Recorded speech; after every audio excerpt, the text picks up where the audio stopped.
बेपासे हवा के ॿुधाईंदा हलो पाकिस्तान ऐं IMF जे जाइज़े मिशन विच में इक़्तिसादी जाइज़े बाबति ॻाल्हियूं कामयाबी सां मुकमल थी वियूं। पाकिस्तान लाइ $1.1 अरब जी आख़िरी क़िस्त जा इम्कान वधी विया।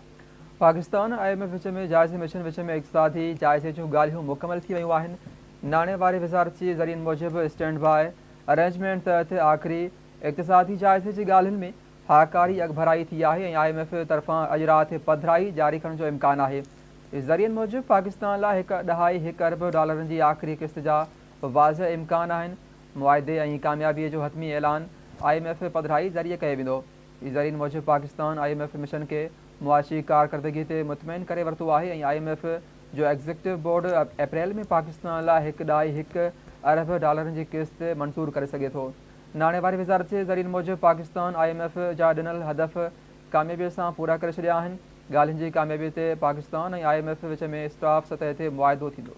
नाणे वारे वज़ीर मोहम्मद औरंगज़ेब सां अमरीकी सफ़ीर डोनाल्ड ब्लूम मुलाक़ात कई। पाकिस्तान ऐं अमरीका विच में सहकार वधाइण ते इतफ़ाक़ कयो वियो आहे। नाणे वारे वज़ीर मोहम्मद औरंगज़ेब सां अमेरिकी सफ़ीर डोनाल्ड ब्लूम इस्लामाबाद में मुलाक़ात कई। मुलाक़ात में पाकिस्तान ऐं IMF विच में कर्ज़ प्रोग्राम जे हवाले सां ख़्यालनि जी ॾे वठि थी। मुलाक़ात दौरान पाकिस्तान में मुआशी सुधारनि बाबति हदफ़ हासिल करण लाइ अमरीकी सहकार जो जाइज़ो वरितो वियो। मुलाक़ात में पाकिस्तान अंदरि टैक्स जे इंतज़ाम ऐं सीड़पकारी माहौल ते बि ॻाल्हियूं कयूं वियूं। मुलाक़ात दौरान पाकिस्तान ऐं अमरीका विच में गॾियल दिलचस्पी जे शोबनि में सहकार वधाइण ते इतफ़ाक़ कयो वियो। बेपासे हवा के ॿुधाईंदा हलो 9 मई केसनि में अदालत ख़ैबर पख्तूनख्वा जे वॾे वज़ीर समेत 12 जवाबदारनि जा गिरफ़्तारी वारंट जारी करे छॾिया। रावलपिंडी जी दहशतगर्दी टोड़ अदालत में 9 मई केस जी ॿुधणी थी। वकील ऐं लाॻापियल इख़्तियारियूं अदालत में पेश थियूं। अदालत ख़ैबर पख्तूनख्वा जे वॾे वज़ीर जी दरख़्वास्त रद्द कंदे संदसि ख़िलाफ़ ज़मानत न थियण जोॻा गिरफ़्तारी वारंट जारी करे छॾिया। गिरफ़्तारी वारंट जारी थियंदड़नि में अली अमीन गंडापुर, शहबाज़ गिल, मुसरत जमशेद चीमा, मुराद सईद, शब्बीर अवान, श्री मज़ारी ऐं शिबली फराज़ शामिल आहिनि। जवाबदारनि ख़िलाफ़ 9 मई साने जो केस सिटी थाणे में दाख़िल आहे। जवाबदारनि जी गिरफ़्तारी जा वारंट SHO आफ़ताब अहमद जे इस्तदा ते केस दाख़िल थियल आहे। दहशतगर्दी टोड़ अदालत जवाबदारनि खे 12 अप्रैल ते गिरफ़्तार करे पेश करण जो हुकुम ॾेई छॾियो। वाज़ेह रहे त जवाबदारनि खे सदाकत अब्बासी, वासिक़ क़यूम अब्बासी ऐं उमर तनवीर भट्ट जी 164 जे बयाननि जी रोशनीअ में नामज़द कयो वियो हो। जवाबदारनि जे ख़िलाफ़ 164 जो बयान 17 जनवरी ते रिकॉर्ड करायो वियो हो। इस्लामाबाद जी सब अदालत अॻूणे वज़ीर आज़म मियां नवाज़ शरीफ़ जे पुटनि हसन नवाज़ ऐं हुसैन नवाज़ खे फ्लैगशिप एवनफील्ड ऐं अल अज़ीज़िया रेफरेंसिस में बरी करे छॾियो आहे। वधीक तफ़सील हिन रिपोर्ट में। इस्लामाबाद जी एहतसाब अदालत हसन नवाज़ ऐं हुसैन नवाज़ खे फ्लैगशिप एवनफील्ड ऐं अल अज़ीज़िया रेफरेंसिस में बरी करे छॾियो आहे। इस्लामाबाद जी एहतसाब अदालत फ्लैगशिप एवनफील्ड रेफरेंस ऐं अल अज़ीज़िया रेफरेंस में हसन ऐं हुसैन नवाज़ जी बरियत जी दरख़्वास्त मंज़ूर करे वरिती आहे। एहतसाब अदालत दरख़्वास्तुनि ते महफ़ूज़ कयल फ़ैसिलो ॿुधाए छॾियो आहे। इस्लामाबाद जी एहतसाब अदालत में अॼु फ्लैगशिप एवनफील्ड रेफरेंस ऐं अल अज़ीज़िया रेफरेंस में अॻूणे वज़ीर आज़म नवाज़ शरीफ़ जे पुटनि हसन नवाज़ ऐं हुसैन नवाज़ जी बरियत जी दरख़्वास्तुनि जी ॿुधणी थी, जंहिंमें बचाव वारे वकील काज़ी मिसबाह ऐं नेब जे डिप्टी प्रोसिक्यूटर दलील ॾिना। ॿुधणीअ दौरान नेब जे डिप्टी प्रोसिक्यूटर अज़हर मक़बूल दलील ॾींदे चयो त हिन केस में सुप्रीम कोर्ट जो फ़ैसिलो रुकावट न आहे। अदालत हिन केस जो फ़ैसिलो करे सघे थी। हसन नवाज़ ऐं हुसैन नवाज़ जे केसिस में मुख्य जवाबदार आज़ादु थी चुका आहिनि ऐं मरियम नवाज़ जे आज़ादीअ ख़िलाफ़ हुननि अपील न कई हुई।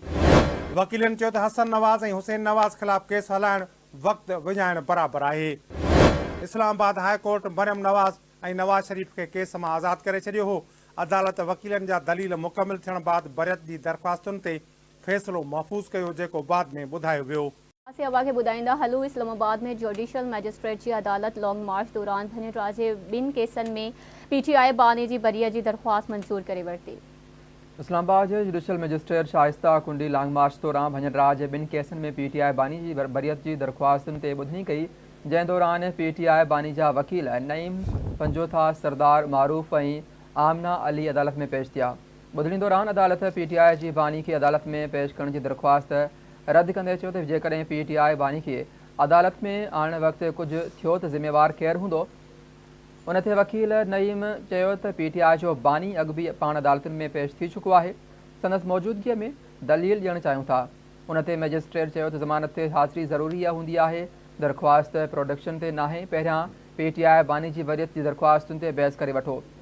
तंहिं बाद अदालत PTI बानी जे वकीलनि जा दलील मुकमल थियण खां पोइ वरियत जी दरख़्वास्तुनि ते फ़ैसिलो महफ़ूज़ कयो ऐं कुझु देरि बाद ॿुधाईंदे वरियत जूं दरख़्वास्तूं मंज़ूर करे वरितियूं। वफ़ाक़ी घरू वज़ीर मोहसिन नक़वी चयो आहे त पाकिस्तान ते हमिलो कंदड़नि खे उन्हनि जी ॿोलीअ में जवाबु ॾींदासीं। दहशतगर्दी जे मामले ते का बि सौदेबाज़ी न थींदी। मीडिया सां ॻाल्हाईंदे मोहसिन नक़वी जो चवणु हो त पाकिस्तान जे ख़ुदि मुख़्तियारी ते का बि सौदेबाज़ी न कई वेंदी। गैर क़ानूनी तौर तरसियल समूरनि परॾेहनि खे वापसि वञिणो पवंदो। वफ़ाक़ी घरू वज़ीर चयो त कंहिं बि अमल जो फ़ौरी रद्द अमल ॾींदासीं। सॼी दुनिया में सोशल मीडिया क़ानून लागू आहे। सोशल मीडिया क़ानून अचणु घुरिजनि। सोशल मीडिया जो ग़लति इस्तेमालु थी रहियो आहे। मोहसिन नक़वी PCB चेयरमैन बि आहे। इन हवाले सां हुन चयो त ॿिन्ही उहिदनि ते 24 कलाक कमु कंदुसि। ॿिए पासे हवा खे ॿुधाईंदा हलूं, पंजाब जो अॻूणो वॾो वज़ीर ऐं PTI जो सदर परवेज़ इलाही वॉशरूम में किरी ज़ख़्मी थी पियो। ॿुधाए पियो वञे त संदसि हॾी भॼी पई आहे। लाहौर जे एंटी करप्शन कोर्ट जे जज अरशद हुसैन भुट्टा पंहिंजी असेंबलीअ में गैर क़ानूनी भर्तियुनि वारे केस जी ॿुधणी कई। ॿुधणी दौरान अडियाला जेल जे डिप्टी सुप्रिंटेंडेंट परवेज़ इलाही जे मेडिकल रिपोर्ट पेश कई। डिप्टी सुप्रिंटेंडेंट जेल अदालत खे ॿुधायो त परवेज़ इलाही 17 मार्च ते वॉशरूम में किरी पियो हो, जंहिं सबबु खेसि फ्रैक्चर थियो आहे। अदालत जवाबदारनि जो अंग पूरो न हुअण ते फ़र्द जुर्म लागू न कयो ऐं फ़र्द जुर्म लाइ जवाबदारनि खे ईंदड़ ॿुधणीअ ते तलब कंदे ॿुधणी 4 अप्रैल ताईं मुलतवी करे छॾी। रेडियो पाकिस्तान जे जिन्ना रोड ते वाक़िअ पुराणी इमारत 8 वरनि खां पोइ ख़ाली कई वई आहे। तफ़सील हिन रिपोर्ट में। सिंध रेंजर्स 8 सालनि खां पोइ कराची में रेडियो पाकिस्तान जी तारीख़ी इमारत ख़ाली करे छॾी आहे। MA जन्ना रोड ते वाक़िअ रेडियो पाकिस्तान जी इमारत जे दर खे स्कॉच टेप सां 18 जनवरी 2024 ते ख़ाली करे अछे रंग जी हिकु सिल्प लॻाए बंदि करण जो इंकशाफ पिणु थियो आहे। दरवाज़े ॿाहिरां लॻल अछी सिल्प ते PBC प्रोजेक्ट ॾखण ज़ून जी मोहर पिणु लॻल आहे। जंहिं ते इमारत ख़ाली करण जे हवाले सां रेंजर ज़रियनि पिणु तस्दीक करे छॾी आहे। यादि रहे त सिंध रेंजर्स जे एंटी टेररिस्ट विंग 8 सालनि खां पोइ जनवरी में ख़ामोशीअ सां इमारत ख़ाली करे छॾी हुई। होॾां रेडियो पाकिस्तान कराची जे स्टेशन डायरेक्टर महबूब सरवर तस्दीक कंदे चयो आहे त इमारत रेडियो पाकिस्तान हवाले कई वई आहे। महबूब सरवर जो चवणु आहे त हिन वक़्तु असांजा 3 शोबा रेडियो पाकिस्तान जी पुराणी इमारत में बहाल आहिनि, जिन में central production unit, publication unit ऐं प्रोजेक्ट सेल शामिल आहिनि। जल्दी रेडियो में पुराणियूं रौनकूं बहाल कयूं वेंदियूं। दादू ज़िले में तालीम खाते जा 600 खां वधीक मुलाज़िम गैर हाज़िर हुजण जो इंकशाफ थियो आहे। Chief monitoring officer Sikandar Ali Rustamani जो चवणु आहे त ज़िले जा 604 मुलाज़िम 2023 खां 2024 ताईं गैर हाज़िर आहिनि। हुन चयो त दादू जोही मेहर ऐं कैनशाह तालुक़े जा 604 मुलाज़िम गैर हाज़िर रहण जी निशानदेही थी। चीफ मॉनिटरिंग ऑफिसर वधीक चयो त 604 गैर हाज़िर मुलाज़िमनि में मेल फीमेल उस्ताद, जूनियर क्लार्क, चौकीदार ऐं नायब कासिद शामिल आहिनि। डेप्टी DEO मोहम्मद हनीफ़ पवर मुलाज़िमनि जी गैर हाज़िरी बाबति रिपोर्ट तलब करे वरिती। डेप्टी जो चवणु आहे त गैर हाज़िर उस्तादनि जी छंडछाड़ करे 3 ॾींहं अंदरि रिपोर्ट पेश कई वञे। टंडियल IR जे डेप्टी कमिश्नर सलीमुल्ला ओढो चयो आहे त रमज़ान जे महीने में कंहिं बि दुकानदार आम वहापे जी शयुनि जो विकिरो सरकार पारां ॾिनल रेट लिस्ट मूजिबि न कयो त संदसि ख़िलाफ़ सख़्त कार्रवाई कई वेंदी। डिप्टी कमिश्नर शहर जे मुख़्तलिफ़ इलाइक़नि जो दौरो करे फ्रूट ऐं सब्ज़ी जा अघ चेक करण बैदि शयूं विकिरो कंदड़नि खे तंबीह कई। इन मौक़े ते DC सलीमुल्ला ओढो चयो त हू आम माण्हुनि खे रिलीफ ॾियणु चाहिनि था, तंहिं करे शयूं विकिरो कंदड़नि इंतिज़ामिया सां सहकार कनि। जेकॾहिं कंहिं बि कानूनी भञकड़ी कई त खेसि बख़्श न कयो वेंदो। ॿिए पासे हवा खे ॿुधाईंदा हलूं, रमज़ानुल मुबारक जे भलारे महीने जी आमद सां पनवाकिल में आम वहापे जी शयुनि जा अघ चोट चढ़ी विया। तालिक़ इंतिज़ामिया पारां मुनाफ़े खोरनि ख़िलाफ़ का बि असराइती कार्रवाई अमल में न आंदी वई, जंहिं सबबु शहरी ऐं रोज़ेदार सख़्त परेशानी जो शिकार आहिनि। रिपोर्ट करे रहियो आहे अयाज़ शेख। रमज़ानुल मुबारक जो बाबरकत महीनो शुरू थींदे ई पनवाकिल शहर ऐं भरपासे जे इलाइक़नि अंदरि महांगाई उरूज ते पहुची वई आहे, जंहिं करे हितां जा शहरी ऐं रोज़ेदार सख़्त ॾुखियाईनि खे मुंहुं ॾियण ते मजबूर आहिनि। तालिक़ इंतिज़ामिया पारां मुनाफ़े खोर वापारियुनि ख़िलाफ़ का बि असराइती कार्रवाई अमल में न अचण करे वापारियुनि आम वापे जी शयुनि, सब्ज़ी, दालियुनि, फ्रूट, गोश्त ऐं मच्छी समेत ॿिए खाजरू सामान जा अघ आसमान ते पहुचाए छॾिया आहिनि। इन सिलसिले में महांगाई जे मारियल शहरनि आवाज़ TV न्यूज़ सां पंहिंजा वीचार वंडींदे चयो त माण्हुनि जा आमदनी जा ज़रिया बिल्कुलु न हुजण जे बराबरि आहिनि ऐं रेट जेके रमज़ान शरीफ़ खां अॻु में हलनि पिया, हिन वक़्तु सूरत हाल ॿीण टीण बल्कि अञा चवण ते हली वई आहे। आम माण्हू मज़दूर माण्हू जेको वीचारो 400-500-600 रुपया ॾियाड़ी कमाइण वारो उहो वीचारो पंहिंजे लाइ अटो वठे, गिहु वठे, चांवर वठे, छा वठे, शहरी जो सामान वठे या अफ़्तारी जो सामान वठे। शइ महांगी लॻी पई आहे, कंहिं शइ ते कंट्रोल न आहे। हाणे गोश्त वॾो 900 रुपया किलो हले थो, ग़रीब छा खाए? मच्छी मुर्गी 600-700 रुपया किलो हले थी पई। माना असां तव्हां ॾिसो का किथे बि का इंतिज़ामिया नज़र नथी अचे पई। कंहिं बि फ्रूट ग़रीब माण्हू वठी नथो सघे।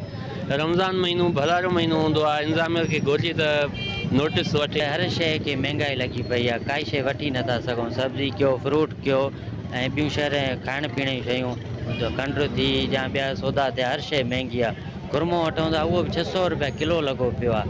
हिन खां अलावा सब्जी महांगी, काई शइ असांजी इहा ई अपील आहे त महिरबानी करे सौदा सूद ऐं खाइण पीअण जूं शयूं सस्तियूं करे। गवर्नमेंट कोई पैकेज ॾिनो आहे, गवर्नमेंट कोई एक्शन नथी खणे।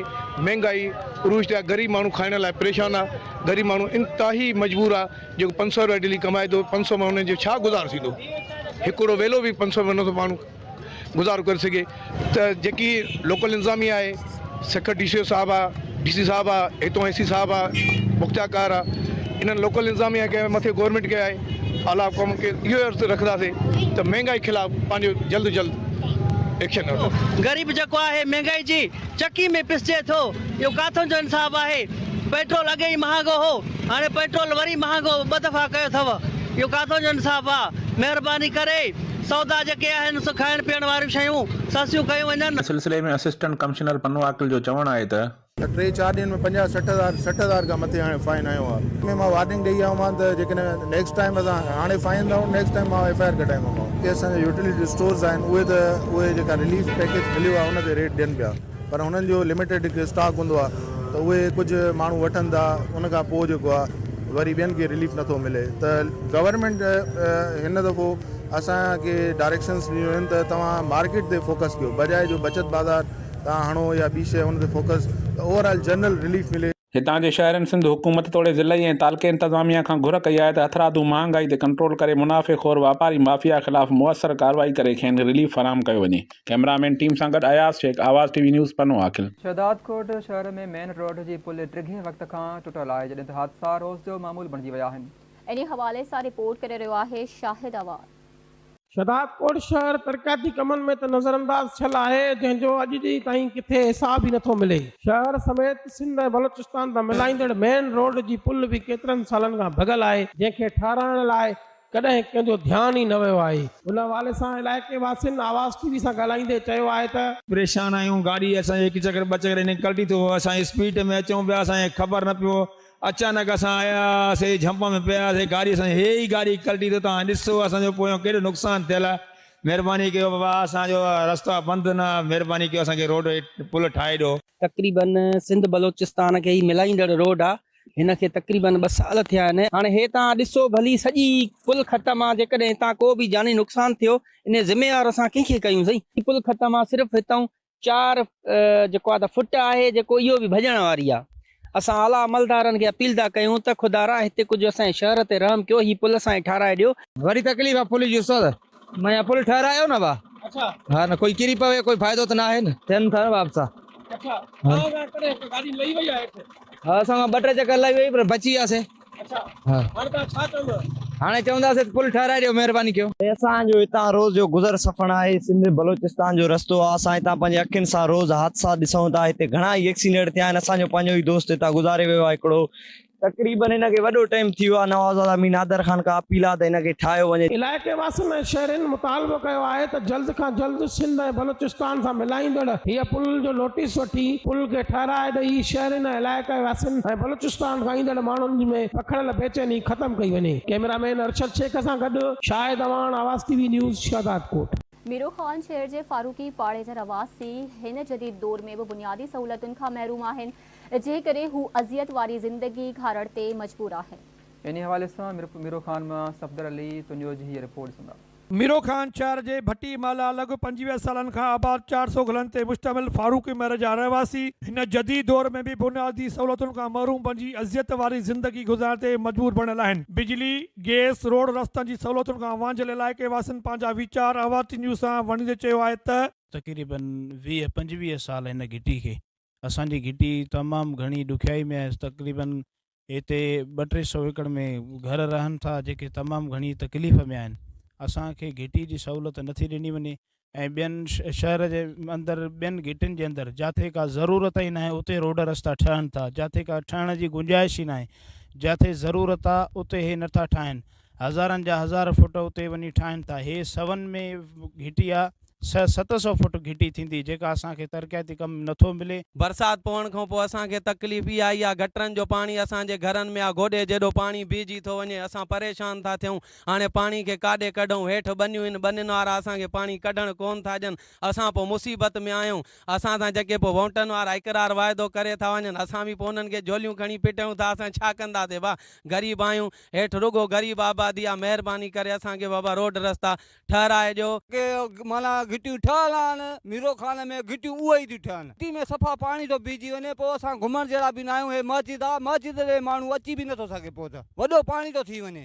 इन करे असांजी अपील आहे, असां इहा दरख़्वास्त था कयूं त असांखे इन करे रोड ठाराए ॾियो। अलाह खे मञियो, जेके ठहियल आहिनि उन्हनि खे न ठाहियो। फारूकी महल जे रहवासियुनि जो वधीक चवणु हुयो त असां केतिरा ई भेरा मुख़्तलिफ़ सियासी तंज़ीमुनि जे अॻुवान ॾांहुं विया आहियूं। हर दफ़े इलेक्शन में वोट वठण लाइ ईंदड़ तंज़ीमुनि जे अॻुवान रुगो आसरा ऐं दिलासा ॾियनि था, पर असांजा बुनियादी मसइला को बि हल करण लाइ तयारु नाहे। ज़रूरत उन ॻाल्हि जी आहे त हुकूमत लाॻापियल अमलदारनि खे घुर्जे त बिना देर फारूकी महल जे रहवासियुनि खे बिजली, गैस, रोड रस्तनि समेत बुनियादी सहूलियतूं मुहैया कयूं वञनि त जीअं हू बि समाज में हिकु सुठी ज़िंदगी बसर करे सघनि। कैमरामैन अज़हर अली बबर सां गॾु सफ़दर अली तुंहिंजो आवाज़ न्यूज़ मीरो खान।